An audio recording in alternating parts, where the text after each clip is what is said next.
announcements. Okay, we started a series last week in Leviticus, and the crowd goes wild. Woo, Leviticus, so excited. I'm excited. We did our intro sermon last week. We talked about why we're in Leviticus, what kind of theologies we're wrestling with, deconstructing, putting back together. We talked about how we're called in multiple places in Scripture, in both the Old Testament and the New Testament, to be a kingdom of priests. And we talked about what that meant. We talked about the different functions of the priest to put the character of God on display, to help reconcile relationships between God and people, to distribute resources to those in need. And I'm forgetting the third one, but it's in last week's Slack. We talked about the different names for priests and what that means, how we're supposed to be delegates on God's mission, how we get to be opulent. Some of us wrestled with that one. We talked about how we're supposed to be a little taste of heaven wherever we go, not a little taste of hell, and what that might look like and mean. But this week, we're talking about offerings. Ooh, everybody's favorite. Let's have a little aperitif together, some little hors d'oeuvres. I'm reading from the beginning of Leviticus 1, if you want to read along. It's in the Slack, or you can read along in your Bible app, or you can just stare at me. Either is fine. The Lord called Moshe and spoke to him from the tent of meeting, saying, "Speak to the people of Israel and say to them, when any one of you brings an offering to the Lord, you shall bring your offering of cattle from the herd or from the flock.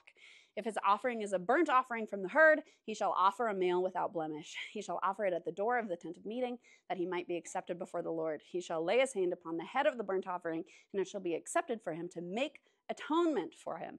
Then he shall kill the bull before the Lord, and Aaron's sons, the priests, shall present the blood and throw the blood round about the altar that is at the door of the tent of meeting. He shall flay the burnt offering and cut it into pieces, and the sons of Aaron, the priest, shall put the fire upon the altar and lay wood in order upon the fire. And Aaron's sons, the priest, shall lay the pieces, the head, the fat, in order upon the wood that is on the fire upon the altar.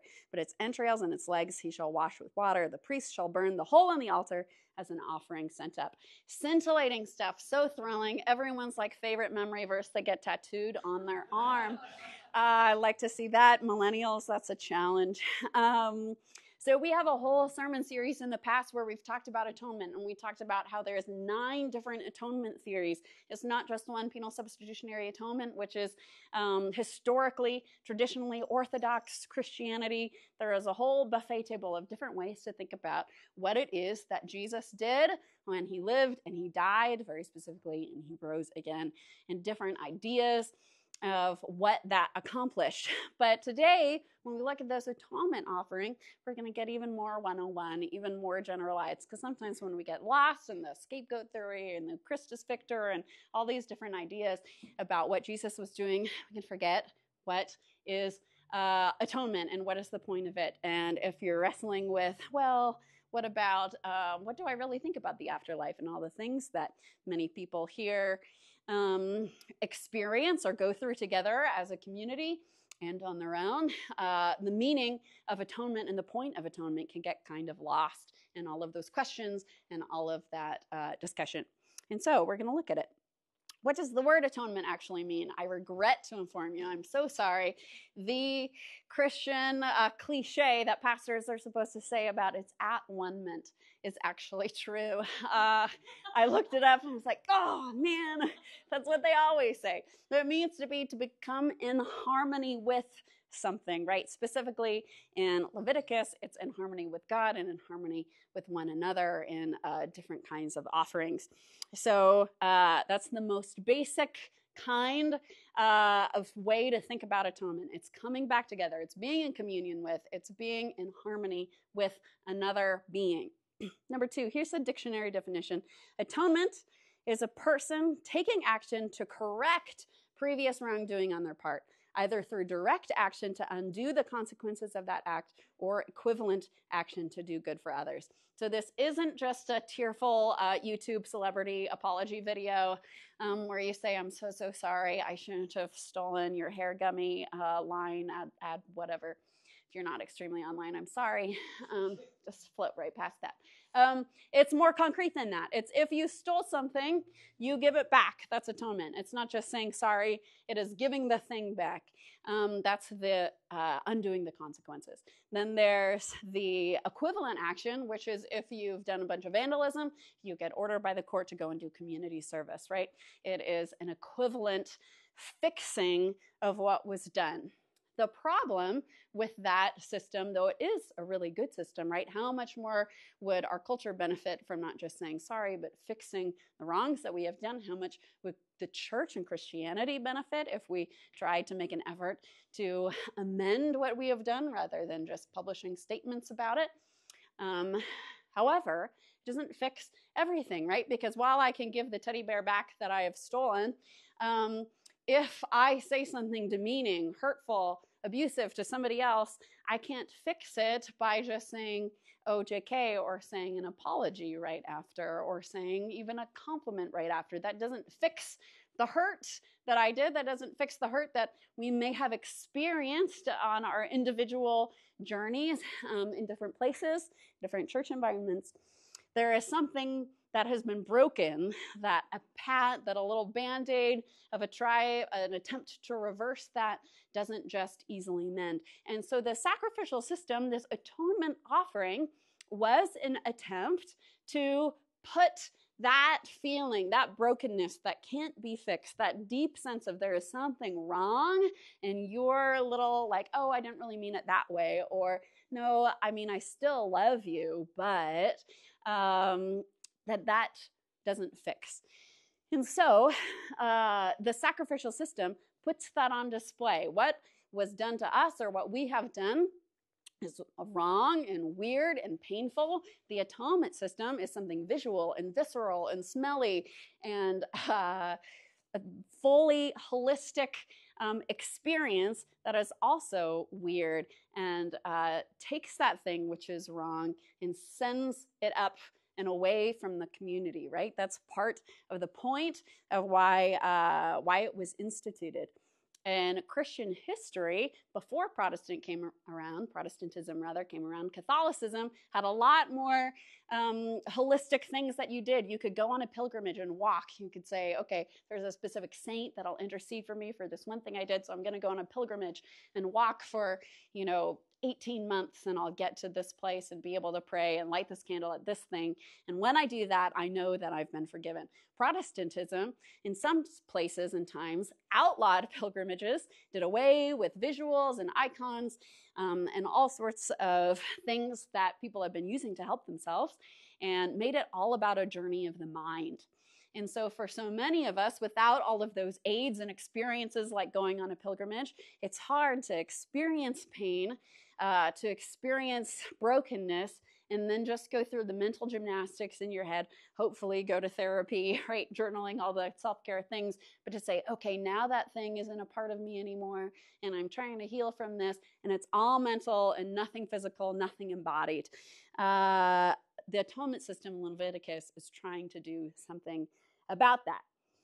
Okay, in the Hebrew, though, the word atonement means draw near, and it's used that way as a verb, and it's used that way as a noun. So here's an excerpt of what it literally says. A person from any of you, by the way that translation I read picked he for all of its pronouns, it actually says any person. It's a non-gendered statement in the Hebrew, which is pretty unusual. A person from any of you who draws close, a drawn close thing to Yahweh, from the silent animals, from the herd and from the flock, you will draw close your drawn close thing. If his drawn close thing is a sent up thing from over the herd. So over and over, we have this motif, draw close, draw close, draw close. We talked about rhythms, right? Last week when we talked about tent of appointed time and how we're looking to build practices in and rhythms into our life, which support the values that we want to live out, right? And so this practice of drawing close is essential to atonement, because when there has been hurt, whether it's something that we've experienced or we've perpetuated, the experience of that is an experience which draws us away. It can draw us away from our community, or it can draw us away from God. It can draw us away from ourselves. And so essential in the atonement conversation is drawing close, because for so many of us, we are tempted to try to work through whatever it is on our own where we can control it. We're individualists, right? If we're Westerners, and we believe that we need to be able to pull ourselves up by our bootstraps and deal with all of our pain and suffering and vulnerability in our closet by ourselves. And then when we're all better and we have everything figured out and we have all of our theology and all of our answers, then we can come back to community and be a full family of God. But that's not what we sang about, right? We didn't sing about there's a place for you at the table once you know exactly what happens after you die. There's a place for you at the table once you know all of the systematic theology words. It just says there's a place at the table. And so atonement makes a way for people to feel that, to see that, to understand that, not just rationally and mentally, but with all of their senses and all of who they are. The animals that you can give at atonement, again, from a Western perspective, we would love them to be really nicely organized. We would like there to be a cow you bring for atonement,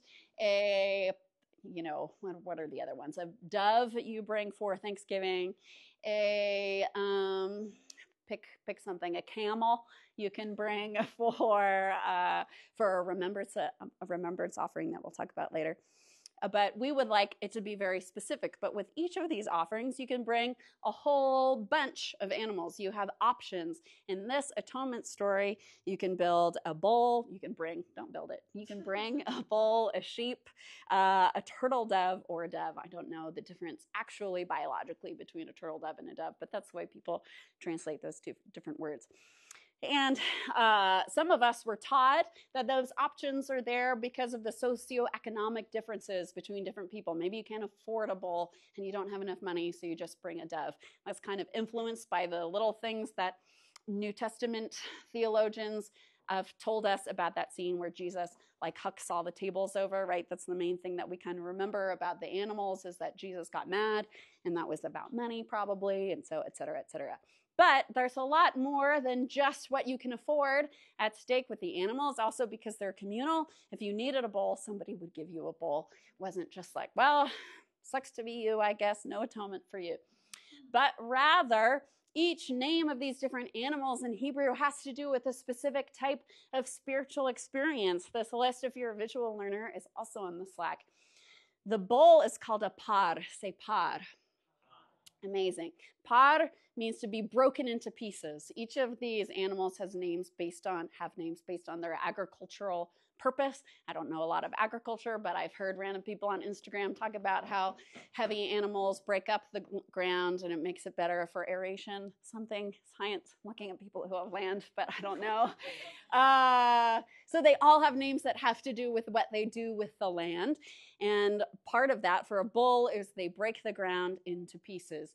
So what it literally says in the Hebrew, therefore, is bring your brokenness in pieces and draw close to the altar with it. Draw your brokenness in pieces close to the altar. So therefore, we're invited, when we feel that we have been broken into pieces, when we have made a mistake and broken other people into pieces, we are invited to draw close to that and then draw that close to the altar, right? Because we would prefer to shove it out somewhere and say, oh, that's not who I am, maybe, if we have some Christian theology, right? But to shove it away and say, no, not deal with it. Atonement makes us pull that out and say, no, I do feel broken into pieces, and I do identify with that feeling, and I do feel that feeling. And now I'm welcome to bring that feeling to God and watch it go up to him, right? Burnt, that word doesn't actually say burnt, it just says sent up. So you watch it go up in smoke, literally.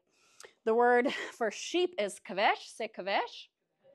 Kavesh means trod under, tread down.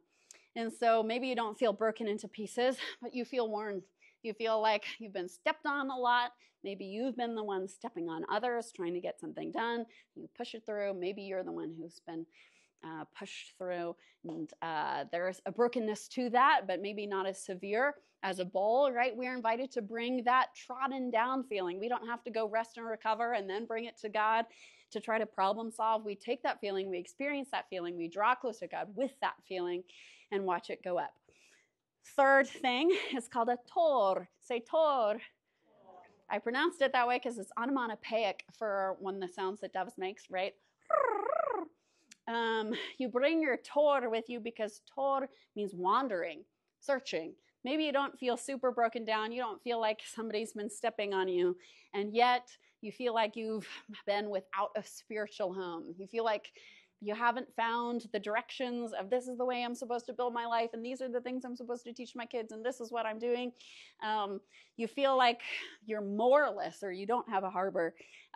You're not supposed to just try to figure that out all by yourself, again, with community, with a priest. You're supposed to bring that, draw that feeling along with you, embrace that that's what you're experiencing without stuffing it down, and also send that up to God and say, hey, this is what I'm working with. The last one is called Yona. Say Yona. It's actually the name Jonah, and that's the name for dove, and it comes from the word yain, which I say like that because it means wine. I don't teach it that way. No, say yain. But the root picture behind yain and Yona is this idea of fermenting, right? You ferment fruit to make wine. So fermenting is something sour. It's something that bubbles up. And so why is that one of our offerings? Because maybe you don't feel spiritually homeless, you don't feel broken or trodden under, but you do deal with sourness, with bitterness, with resentment. Maybe you do have questions, but they're not just like open-handed questions. They're questions that are causing you to bubble up, to seethe a little bit. There's something sour growing within you, and you don't know what to do about it, and you haven't figured out all of your answers yet. You're also invited to bring that alongside with you. And the last verse, in verse 9 in this little chunk, translations say that all of this is a pleasing aroma to the Lord. I really don't think that that's a helpful translation. Other ones say comforting aroma. That word comfort is really just the name Noach. Say Noach. Noach is our guy from Genesis 6 through 11 who goes through the flood story, right? Noah, his name means comfort. And when he has PTSD and there's bodies in the trees and all over the place and dead animals everywhere, and the ark has like landed and things are dry enough to get out of the boat, he gets out of the boat and he starts killing animals on an altar. And it's almost as if he's saying, is this enough death for you, God? Is this enough death for you? Is this enough death for you? You seem to be a God who loves death, so let me just keep going. Why'd you bother saving us at all? This is so much destruction. And God steps into that moment with him and says, you're right. You can stop. I will never again do this to the earth. And he sets out the Noahic covenant. And so when it says a comforting aroma, it really says, literally, the smell of Noach goes up to God. Now, is that really to remind God, who is apparently so angry with us all the time, so frustrated at our sin? If you remember back to the Genesis story, that's not the contrast that we saw with the ancient Near Eastern text that mirrors the flood story. Or is it a reminder to us that after this atonement is done, after we have brought our brokenness, our tread downness, the ways that we have injured others, the way that we might have caused other people to feel homeless, the way that we might have caused bitterness and resentment with others, we see it go up and we know that it is done. We know that it's gone. We know that destruction isn't coming because of the things we've done. That smell of Noach, that reminder of one of those first sacrifices, has gone up. So just like Jesus said on the cross, it is finished, we're invited through this process as we bring things to God, as we trust that he is good, that he's not going to judge us or tear us apart for not knowing all the right things. As we draw near to him and bring these things to God's self, we are able to let it go then and say, I trust you. I don't have to keep trying and clenching down and punishing myself. I can forgive myself. I can forgive the person who sinned against me. As I watch this thing go up, I know that it's not my job to figure out all by myself, as we love to do in American Christianity anyway. So that's pretty hard. We're going to talk about this process in discussion.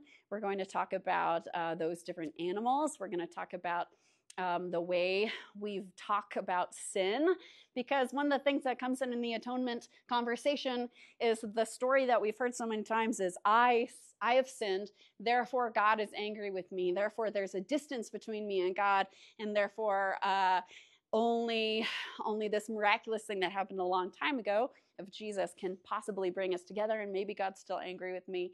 That's kind of the underlying feeling behind that. But with the drawing close, the image that I'd invite us into is instead thinking about parenting. Some of us here are parents. Many of us have hung out with children, even if we're not parents.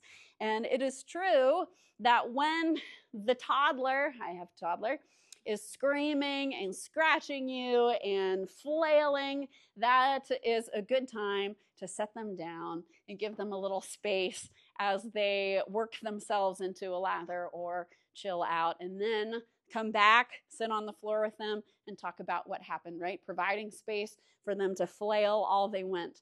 I would suggest perhaps that maybe the drawing close is more like that. After we've been flailing, after we've been freaking out and scratching and saying,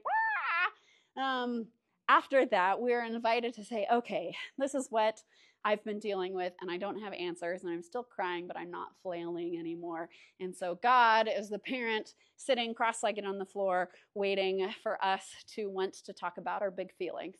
God doesn't always just wait, right? God doesn't always let go of us. If you have a child who's in the middle of the street and there's a car coming, you're going to pick them up and run with them to the street, no matter how much we're flailing, right? And so God doesn't always just wait for us to draw close to him, but we're still invited to make that a practice, to notice the fact that God has been with us the whole time and is still good and hasn't been judging us while we're having our tantrum on the floor. So I'm going to pray. We're going to sing a song. If you'd like to, you can then go depart and enjoy the beautiful day and go get lunch. Take your children with you if you brought children. But then we'll have discussion to talk through these things, to model doing this together as a community and processing together. So I'm going to pray, and then we'll do a song. Oh, God, I thank you that you do not abandon us. No matter what it is that we're wrestling with, whether we just feel tired, or we feel broken, or we feel lost, or we feel sour, you are still there, sitting on the floor next to us, waiting for us to be ready to talk to you about it.